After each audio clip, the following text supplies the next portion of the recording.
Sveiki, su jumis Eugenijus Pišinskis ir medžių idėjos. Ir aš dabar Šri Lankoje, poilsį. Ir pasižiūrėkit, kaip daro, vienu žodžiu, medžiagas pačių Šri Lankoje žmonės.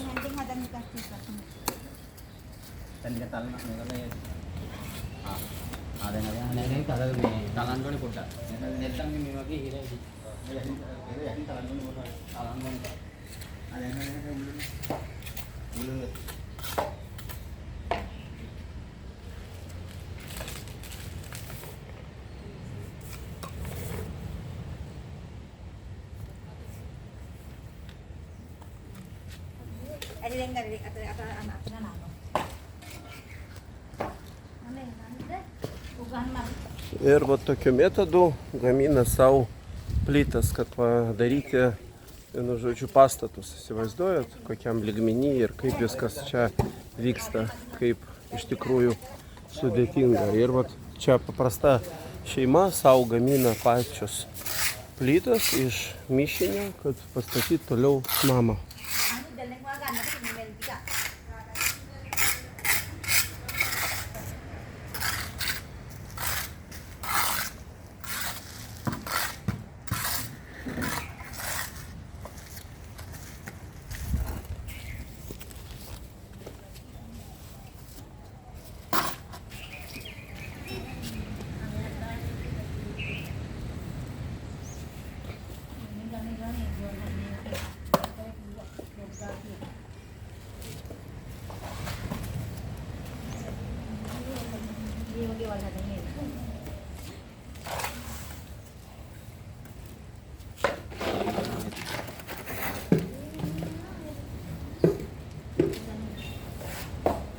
Jau kitą maišą, kitą krūvelę, kitas žmogus sumaišo, kad galima būtų paskui vakare, ar kiek laiko jos čia pastovės, ir tada iš jų bus jau medžiaga darbui. O taip pat žmonės gyvena.